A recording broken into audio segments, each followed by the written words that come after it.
My name is Dennis Nielsen.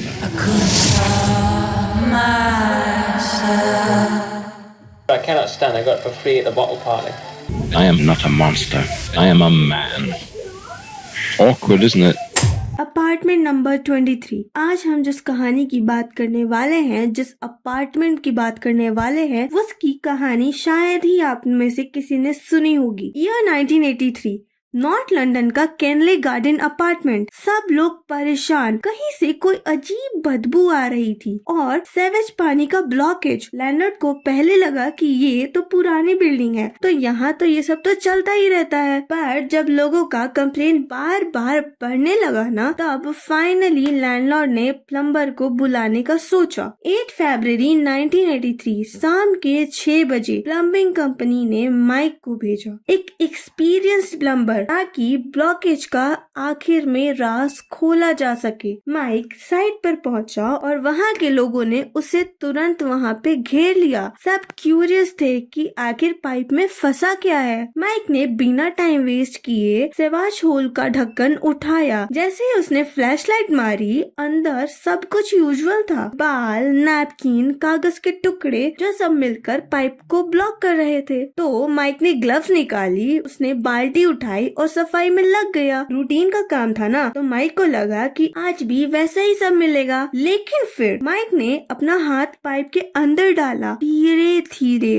और तब उसका हाथ एक अजीब सी चीज से जाकर के टकरा गया। उसने फील किया कि कुछ सॉफ्ट लेकिन अंदर से हार्ड चीज था, और जब उसने उस चीज को पकड़ के खींचने की कोशिश की तो थोड़ा सा कुछ बाहर निकला। को लगा कि ये किसी तरीके का मीट है और उसमें छोटी छोटी हड्डियां भी थी। उसने पहले हजारों पाइप साफ की थी, लेकिन पहली बार ऐसा हो रहा था कि पाइप को एक मीट का टुकड़ा ब्लॉक कर रहा था। उसने डिसाइड किया कि कल सुबह अपने सुपरवाइजर को लाएगा और इस पाइप के पीछे की राज को खोलेगा। माइक ने अपना सामान पैक किया और वहाँ से निकल ही रहा था कि वहाँ के रेसिडेंट्स ने उसे रोक लिया और पूछने लगे कि भाई, ब्लॉकेज क्लियर हुआ या नहीं। मजाक में वहाँ के रेसिडेंट ने बोला कि लगता है लोग KFC के चिकन्स खाते कम और फ्लश ज्यादा करते हैं। माइक ने एक अजीब सी स्माइल दी और वहाँ से निकल गया। अगली सुबह अपने सुपरवाइजर के साथ जब वहाँ माइक पहुँचा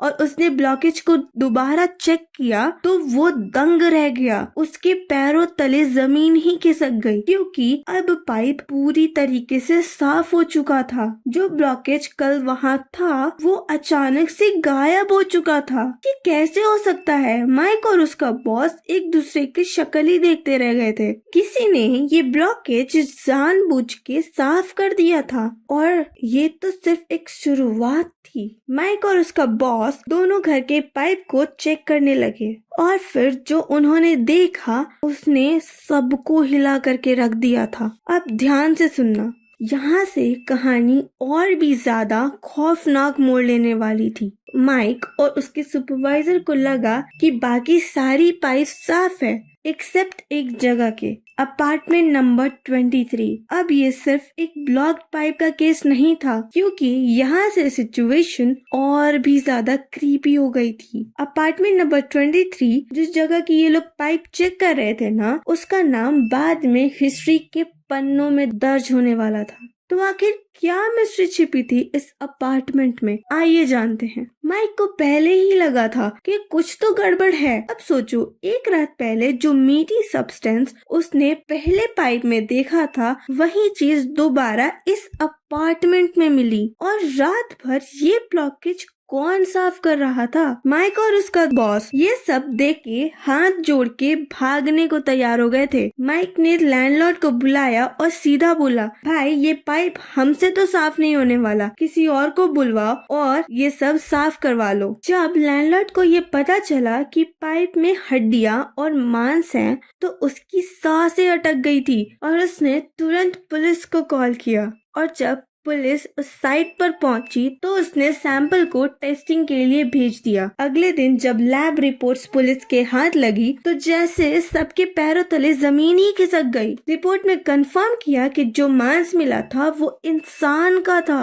अब पुलिस सीधा अपार्टमेंट नंबर 23 को दौड़ पड़ी। दरवाजा जोर जोर से खटखटाया और जैसे ही दरवाजा खुला, उफ, इतनी गंदी और घिनौनी बदबू। एक सेकंड को तो पुलिस वाले भी पीछे हट गए और 2 ऑफिसर्स को तो उल्टी भी हो गई। दरवाजा खोलने वाला एक 35 to 40 ईयर का एक आदमी था जिसका नाम डेनिस नेल्सन था। पुलिस ने पूछा अपार्टमेंट चेक करना है। डेनिस ने गोलमोल जवाब दिया, क्यों, यहाँ क्या है, ऐसा वैसा वो सवाल पूछने लगा। पुलिस ने सीधा बोला, तुम्हारी ड्रेनेज पाइप से इंसानी टुकड़े की हड्डियां मिली हैं। ये सुनते ही डेनिस का रंग ही उड़ गया। फिर भी बेचारा गोलमोल जवाब देने लगा, गलत घर होगी, शायद किसी और का पाइप होगा, ऐसे वैसे बहाने देने लगा। लेकिन पुलिस ने उसका नाटक ज्यादा देर तक चलने नहीं दिया। बकवास बनकर बचा हुआ मांस किधर छुपाया है? पुलिस ने पूछा। डेनिस को तो साफ ही सूंघ गया। बिना कुछ बोले उसने बेडरूम की तरफ इशारा किया और उसने बोला, वहाँ अलमारी में 2 प्लास्टिक बैग में। Police shocked. अब तक तो पुलिस को कुछ और ही लग रहा था, पर ये, लेकिन सस्पेंस यहाँ नहीं खत्म होता। पुलिस ने फिर पूछा कि और भी बॉडीज हैं क्या? तो डेनिस ने लंबी सांस ली और फिर छत की तरफ इशारा किया। पुलिस ने घबरा करके पूछा, ऊपर क्या है? डेनिस ने सीधा जवाब दिया, ऊपर कब्रिस्तान है, वहाँ मत जाना। छत पे नजर पड़ते ही पुलिस का तो दिमाग ही घूम गया। पूरा लाल खून, ताजा बूंदे अभी तक टपक रही थी छत पे से।